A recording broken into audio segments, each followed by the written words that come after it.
We have a choice, either renegotiate it in or negotiate it out. But what if we did have to leave the EU?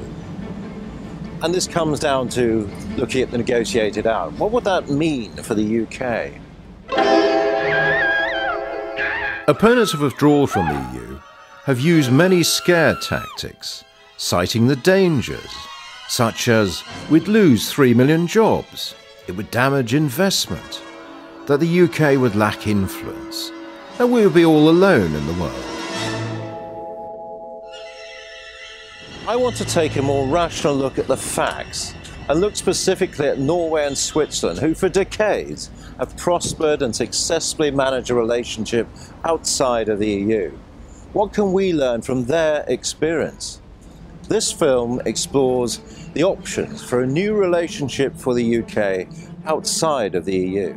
These are exactly the sorts of scaremongering that used to go on. That if we didn't join the euro, well, the city would be disadvantaged, we wouldn't be able to trade with Europe, we'd lose out big time. The truth is that none of that happened. I'm very confident that Labour voters in the country want to see a radical change in our relationship with Europe.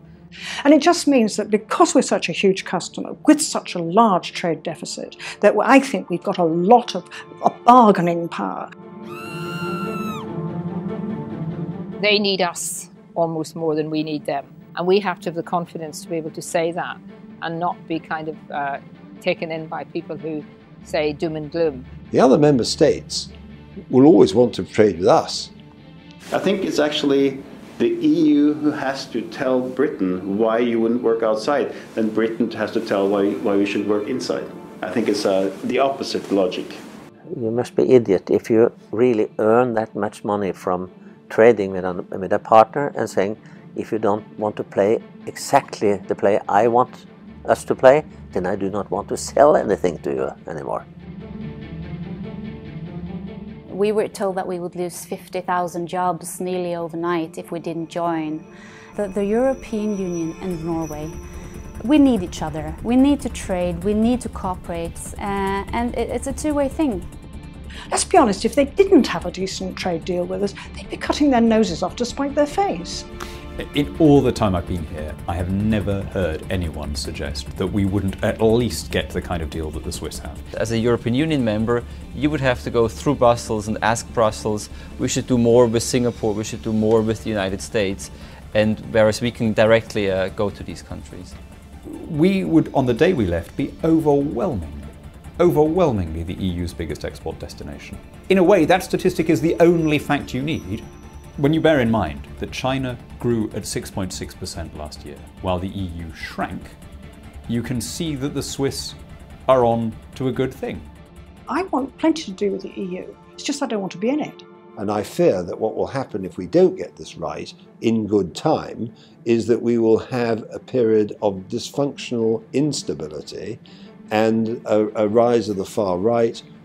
And the project of bringing together, getting an ever closer union was not what people voted for in this country.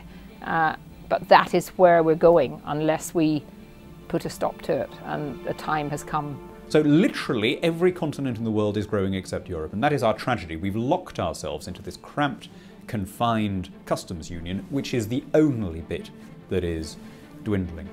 Britain would have lots of benefits if it had a different relationship with the European Union than it has today. I think one option would be to rejoin EFTA, and from the basis of EFTA, together with these other 4 countries, Switzerland, Norway, Iceland and Liechtenstein, trying to negotiate a purely trade-related agreement with the European Union, that you lower taxes, you lower tariffs, not trying to harmonize every aspect of every company's and person's life.